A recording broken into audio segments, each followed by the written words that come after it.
नमस्कार दोस्तों, मेरा नाम है विजय कुमार। आप देख रहे हैं कॉमिक्स पिटारा चैनल को। तो चलिए दोस्तों, नूतन चित्र कथा की इस शानदार कॉमिक्स को शुरू करते हैं जिसका नाम है तिलस्मी खोपड़ी। दोस्तों, जैसा कि आप देख रहे हो और बहुत से लोग जानते होंगे कि ये बहुत ही पुरानी कॉमिक्स है और इसकी कलरिंग जो है बहुत अच्छी नहीं होती है और इसका आर्ट वर्क भी बहुत अच्छा नहीं है। ओके, लेकिन इसकी स्टोरी जो होती है काफ़ी अच्छी होती है। तो चलिए इस कहानी को हम शुरू करते हैं। सबसे पहले देख सकते हैं इसका कवर पृष्ठ कुछ इस तरह का है। ओके, देख सकते हैं।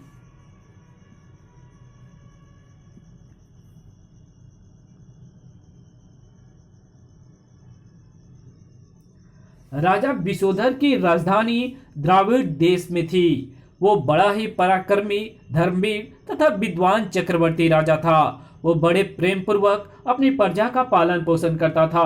अपने दरबार में उसे बड़े और विद्वान पंडितों को रखने का शौक था। उसके दरबार में 40 पंडित थे। एक दिन उसके मन में एक विचार आया। दरबार में मौजूद इन पंडितों में कौन सबसे अधिक विद्वान है, ये तो हमें जानना ही चाहिए। पंडित न्यारे लाल, मैं उपस्थित हूँ राजन, आप आदेश करो। पंडित, तुम दरबार के सबसे पुराने पंडित हो। आज हम तुमसे जानना चाहते हैं कि हमारे दरबार में सबसे विद्वान पंडित कौन है। राजन, जो आपकी कसौटी पर खड़ा उतरे वही विद्वान है। अब इसका फैसला कैसे लें। उसी क्षण वहां एक जीन प्रकट हुआ। कौन हो तुम। मैं जीन सुजान हूँ। राजन, मेरे हाथ में यह मानव खोपड़ी है। या तो आपके ये पंडित इस खोपड़ी की कीमत बतावें या फिर मेरे मुंह का निवाला बने। आज से 30वें दिन मैं यहाँ आऊँगा और अगर इन पाखंडी पंडितों ने मुझे इस खोपड़ी की कीमत ना बताई तो मैं इन्हें कच्चा चबा जाऊँगा। ध्यान रहे, अब मैं जाता हूँ। जीन धीरे धीरे धुएं की शक्ल में लोप हो गया। जीन के लोप होने के पश्चात, मेरे विद्वान पंडितों, इस सवाल का जवाब तुम में से कौन बता सकता है। नहीं महाराज, यह हमारे बस की बात नहीं। 30 दिन में क्या, हम 30 साल में भी इसका हल नहीं बता सकते। ये कोई पंडिताई की बात थोड़ी ही है। हाय, अब क्या होगा। वो जीन इन पंडितों को ही नहीं, हमें भी नहीं छोड़ेगा। सुजान जीन सब जिन्नातों में सबसे भयंकर माना जाता है। आज 10 दिन बीत गए हैं। उफ। 20वें दिन दरबार का सबसे नया और मूर्ख कहे जाने वाला पंडित श्रीपति राजा वृषोधर के पास पहुंचा। कहो पंडित, क्या बात है। महाराज, मुझसे आपका दुख नहीं देखा जा रहा है। पंडित, हम दरबारी लोगों के ही नहीं वरन देश की समस्त प्रजा के भी रक्षक कहे जाते हैं। 30वें दिन दरबारी पंडितों का अंत हम कैसे देख पाएंगे। महाराज, मुझे इजाजत दीजिए। मैं उस तिलस्मी खोपड़ी का हल खोजने जा रहा हूँ। यदि ना खोज पाया तो स्वयं अपना सर काटकर आपकी सेवा में भेज दूंगा। श्रीपति दिन भर चलता रहा। मुझे शीघ्र अपने गुरुजी के पास पहुंचना चाहिए। वो जरूर उस तिलस्मी खोपड़ी का हल बता देंगे। श्रीपति अपने गुरुजी की कुटिया में पहुंचा। चिरंजीवी रहो बच्चा। प्रणाम करता हूँ गुरुजी। श्रीपति ने गुरुजी को अपने आने का उद्देश्य बताया। तुझे सब मूर्ख ठीक ही कहते हैं श्रीपति।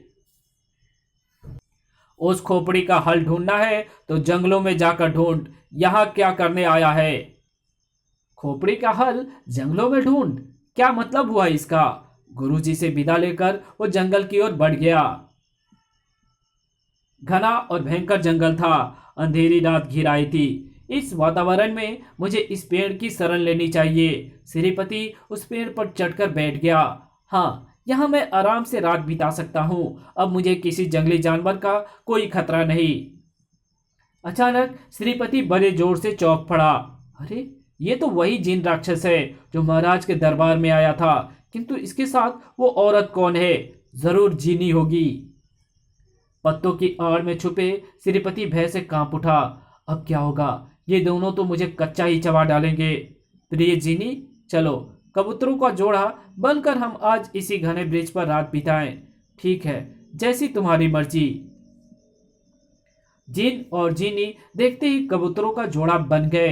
हे भगवान, ये तो कबूतरों में तब्दील हो गए और बसेरा करने आ भी इसी पेड़ पर रहे हैं। जिन्नी और जिन कबूतरों के रूप में एक डाल पर आकर बैठ गए। मारे गए पंडित, अब क्या होगा? क्यों प्यारे, राज दरबार में ऐसी क्या बात होगी जो मनुष्य मांस पेट भरकर खाने को मिलेगा? राज दरबार के पंडितों से मैंने खोपड़ी का रहस्य पूछा है, वो उनसे बताया नहीं जाएगा। और अच्छा ये बताओ, वो मानव खोपड़ी तुम्हारे पास आई कहाँ से? रहने दो, ये जानकर क्या करोगी? आहा, गुरु महाराज ने ठीक कहा था। ईश्वर की कृपा से मैं ठीक स्थान पर पहुंच गया हूं। तुम मेरी कसम जो ना बताओ। तुम नहीं मानती हो तो सुनो। वो खोपड़ी मुझे नीलम नाम की एक जीनी जादूगरनी ने दी थी। वो बहुत ही सुंदर और चतुर थी। तब तो मैं नीलम के बारे में जरूर जानना चाहूंगी। बताओ ना प्रिय। जिन ने जीनी को नीलम के बारे में बताना शुरू किया। एक दिन नीलम के मन में महारानी बनने का विचार आया। उसने अपने जादू को आजमाया। छल छल छल, तू काम काम तू, बता तू राजा मुझे कहाँ मिल सकता है? जन कबर तू बता। राजा 2 दिन बाद शेर के शिकार को जंगल में जाएगा, तुझे वो वहीं मिल सकता है। 2 दिन बाद। जरासंध, हमने तो सुना था कि इस जंगल में शेर आदि बहुत है, परंतु हमें तो अभी तक किसी के दर्शन नहीं हुए। सब्र करें महाराज, यदि जंगल में शेर होंगे तो मिलेंगे भी अवश्य। उसी समय शेर की दहाड़ सुनाई दी। महाराज, शेर! आओ जरासंध, हम उसी तरफ चलते हैं।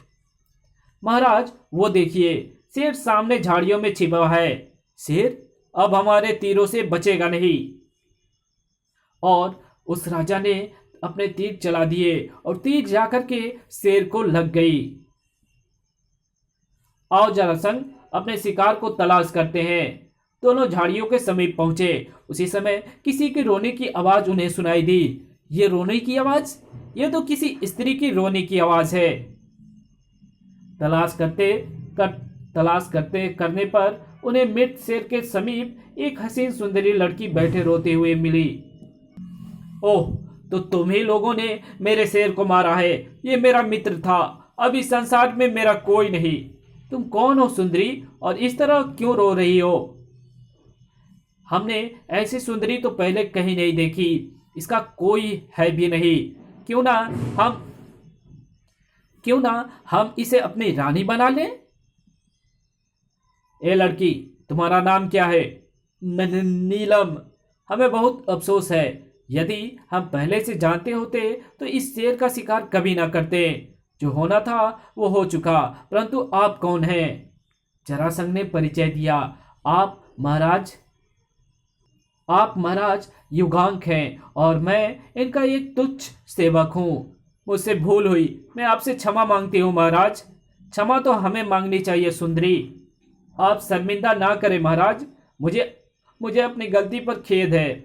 जरासंध, ये सुंदरी हमें बहुत भा गई है और इसे हम अपनी रानी बनाना चाहते हैं, तो इसे अपने राजमहल में ले चलिए महाराज। जरासंध ने तो हमारी मुंह की बात छीन ली। महाराज युगांक मरे हुए शेर के साथ नीलम को भी अपने राजमहल में ले आए। फिर एक दिन, महाराज मैं यहाँ से जाना चाहती हूँ। हम पर यह जुल्म क्यों? क्या यहाँ तुमसे किसी ने कुछ कहा है? नहीं महाराज, मुझसे तो किसी ने कुछ नहीं कहा, पर मेरा मन यहाँ पर नहीं लगता है।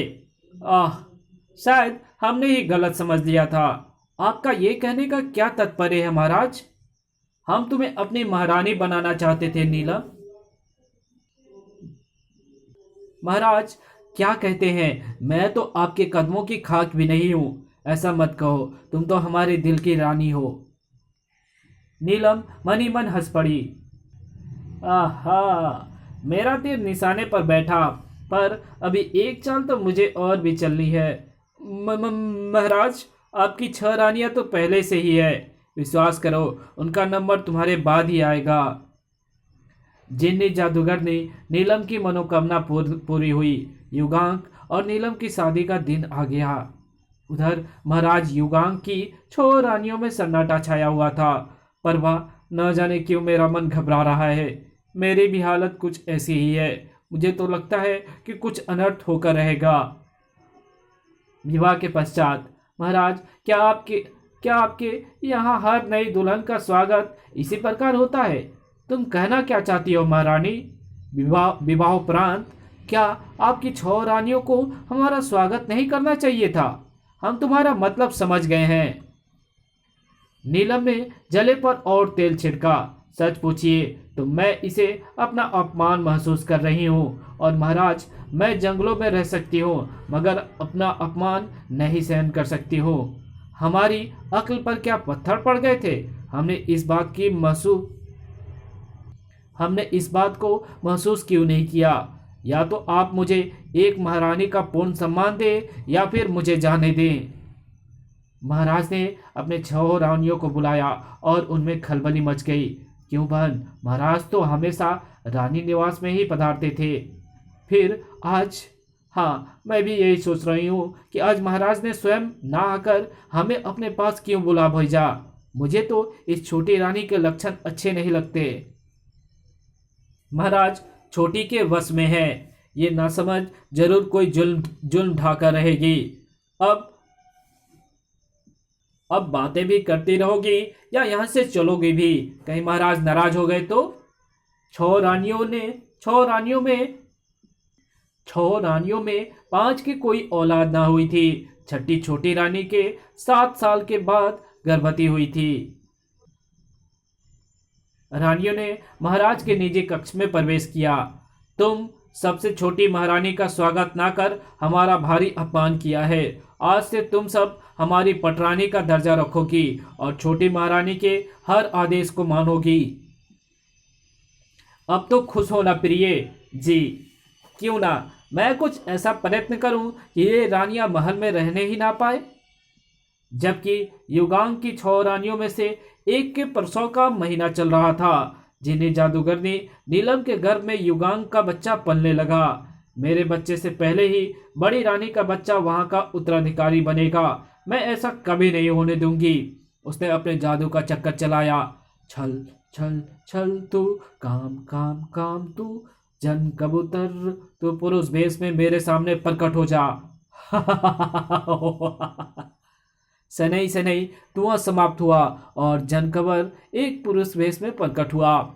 देख जनकवर, मेरी सौत के पेट में मेरे बच्चे का दुश्मन पल रहा है। पंडित के वेश में तू महाराज के पास जाकर कुछ ऐसा काम कर कि वह मेरी 6 सौतों को राज्य से निकाल दे। जो हुक्म महारानी।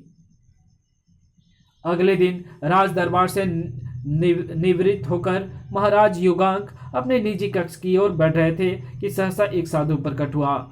महात्मा, आप यहाँ? अधिक मत बोल और हमारी सुन। हम महात्मा चूड़ामणि पाखंडी है। 2 वर्ष पूर्व तूने हमें भिक्षा दी थी और हम तुम पर मोहित हो गए थे। आज जब तेरा बुरा वक्त आया है तो तुझे खबरदार करने आए हैं। बुरा वक्त? हम समझ नहीं पाए भगवान।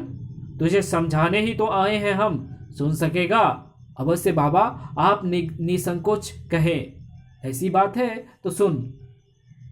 तेरी पहली 6 रानियां राज वैभव के लिए तेरा सत्यानाश करने पर तुली है। वो तेरी नई रानी को समाप्त करने की मन ही मन ठान चुकी है। यदि कल सुबह का सूरज निकलने से पहले तूने उन 6 रानियों को दंड देकर राजमहल से ना निकाला तो फिर नई रानी की हत्या को तू नहीं टाल सकेगा। हे भगवान! यह कहकर साधु लोप हो गया। अवश्य कोई चमत्कारी बाबा थे। उन 6 को अवश्य ऐसा दंड मिलना चाहिए जो जीवित रहते हमेशा उन्हें एक सबक की तरह याद रहे। महाराज युगांग जल्लादों और सिपाहियों के साथ रानी निवास में पहुंचे। रानियां उन सबको देखकर थरथर कांपने लगी। जल्लादों, इन 6 की आंखें निकाल लो, यही इनकी सजा है। ओह, इतना अत्याचार! सिपाहियों, इन 50 घातिनी को दिन निकलने से पहले राज्य की सीमा के बाहर तक पहुंचा दो। रहम कीजिए प्राणेश्वर। शांत रहो बहन। जो खुद बेरहम हो, भला वो दूसरे पर क्या रहम करेगा? तुम ठीक कहती हो बहन। जो खुद अंधा हो गया हो, वो दूसरों की रोशनी कैसे सहन कर सकता है? नई सौत क्या आ गई, हमारे तो भाग्य ही फूट गए। जल्लादों ने उन्हें उन छह रा जल्लादों ने उन 6 रानियों की आंखें निकाल ली और सिपाहियों ने उन्हें राज्य की सीमा से बाहर कर दिया। हे भगवान, हमारी रक्षा करना। ईश्वर राजा को सद्बुद्धि दे। नियत समय पर रानी चंद्रावती ने पुत्र को जन्म दिया। शेष 5 रानियां भी उस बालक से बहुत प्यार करती थी। मेरे बच्चे, बड़ा होकर तो नीलम से हम सबका बदला अवश्य लेना। ठीक 1 वर्ष के बाद चिन्नी नीलम ने भी एक बालक को जन्म दिया। बच्चे का नाम नागराज निकलता है। रानी चंद्रावली और जिन्नी नीलम के पुत्र सनई सनई बढ़ने लगे। मेरे बच्चे, अब तू इतना बड़ा हो गया है कि अपना और हमारा पेट भरने के लिए शिकार करके ला सकता है। ठीक कहती हो बहन, अभी हमारा युवराज बालक है, इसे शिकार पर मत भेजना। युवराज ने किसी की भी ना सुनी और शिकार पर चल पड़ा। तभी उसके सामने एक शेर दिखाई पड़ता है। उधर जिन्नी नीलम का बेटा नागराज भी शिकार पर निकला। सिंहेश्वर, हमें ऐसे जंगल में ले चलो जहां शेर से छोटा कोई जानवर ही ना दिखाई पड़े। दोनों घने जंगल में पहुंचे। उन्हें एक शेर टहलता हुआ दिखाई दिया।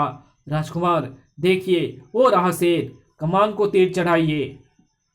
नागराज ने कमान पर तीर चढ़ाया। उसी समय एक और से सनसनाता हुआ एक तीर आया और शेर की गर्दन के पार हो गया। सिंहेश्वर, हमारे शिकार पर तीर चलाने वाला कौन है? तलाश करो उसे। नागराज के आदेश पर सिंहेश्वर तीर चलाने वाले को ढूंढने निकल पड़ा। आखिर वो कौन हो सकता है? उसी समय एक नौजवान जो रानी चंद्रावती का बेटा युवराज था, एक पेड़ की डाल से सिंहेश्वर के आगे आ कूदा।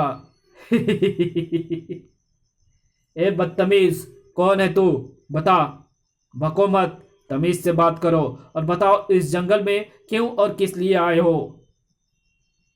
होश की बात कर रहे हैं बच्चे, तेरी ये पूछने की हिम्मत कैसे हुई? हिम्मत देखना चाहता है तो देख। युवराज ने घोड़े के मूंछ पर घूंसा मारा। हाय, मर गया।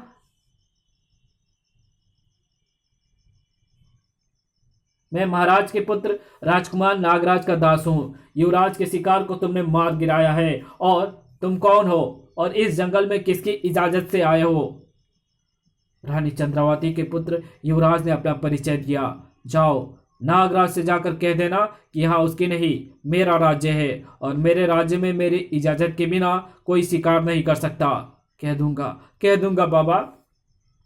नागराज ने अपनी माँ को जाकर सारा हाल कह सुनाया। जिन्नी नीलम ने तुरंत महाराज के कान भरकर युवराज को राज दरबार में बुला लिया। सुनो लड़के, तुमने हमारे कुमार की शान में गुस्ताखी की है। इसकी सजा यही है कि तुम हमें वो धान लाकर दो जिसे रात को बो और सुबह को काट लो। भगवान, ये क्या आफत सर पर आ पड़ी। युवराज धान की खोज में चल पड़ा। एक घने जंगल में उसे एक साधु मिला। साधु को उसने अपनी सारी विपदा कह सुनाई। बेटा, उन धानों को लाना आसान काम नहीं है, मुफ्त में जान दे बैठेगा तू। कुछ भी हो बाबा, महाराज के हुक्म को मैं नहीं टाल सकता, वरना मेरे साथ मेरी माँ का भी बुरा अंत होगा। नहीं मानता तो सुन, दक्षिण के रास्ते पर सीधे चलकर तो 7 भूतों की माँ एक बुढ़िया के पास पहुंच जाएगा। उसी के पास है। धन्यवाद बाबा। युवराज साधु के बताए स्थान पर पहुंचा। युवराज लपककर बुढ़िया के पास पहुंचा और उसने उसके पांव पकड़ लिए। जीते रहो, पाए लागू नानी।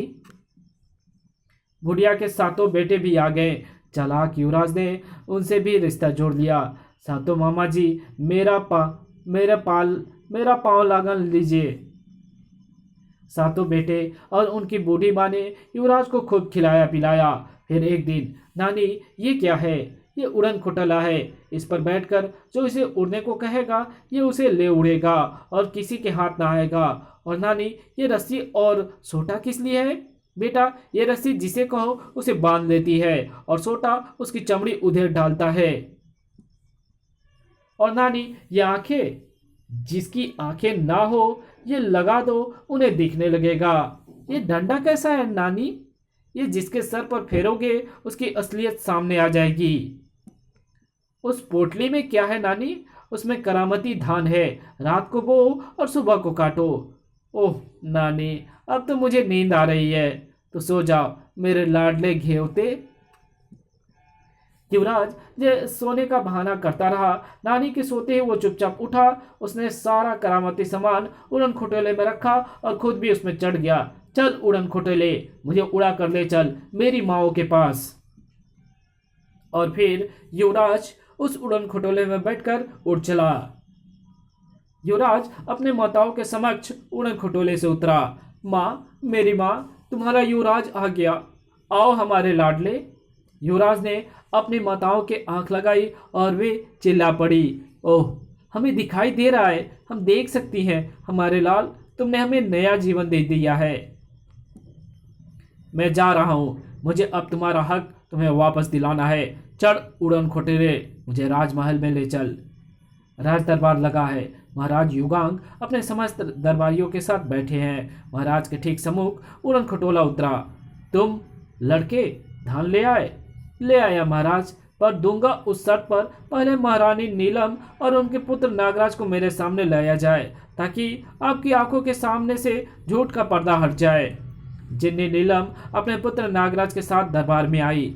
चल मेरा सोटा, रस्सी दिखा अपनी करामात। रस्सी ने तुरंत माँ बेटे को जकड़ लिया और सोटा उनके शरीर पर पड़ने लगा। मैं मरा, हाय हाय, हमें बचाओ बचाओ, सड़ाप सड़ाप। ये क्या करते हो? ये इसलिए करना पड़ रहा है महाराज, ताकि आपके सामने इसकी असलियत आ जाए। युवराज ने नीलम और नागराज के सर पर डंडा फिरा तो उनकी असलियत सामने प्रकट हो गई। महाराज, ये जीते जागते इंसान ना होकर जिन और जिन्नी है। इन्हीं के कारण आपके अपने प्रिय 6 रानियों को राज से निकाल दिया गया। मैं रानी चंद्रावती का पुत्र हूँ। ये क्या? एकाएक नीलम और नागराज रस्सी और सोटे सहित लोप हो गए। हमारे बच्चे, तूने सचमुच हमारी आंखों के आगे से अंधेरा दूर कर दिया। युवराज ने महल को धानों की पोटली सौंप दी। युवराज ने महाराज को धानों की पोटली सौंप दी। महाराज युगांग ने अपनी 6 रानियों को महल में बुला लिया। चारों ओर हर्षोल्लास छा गया।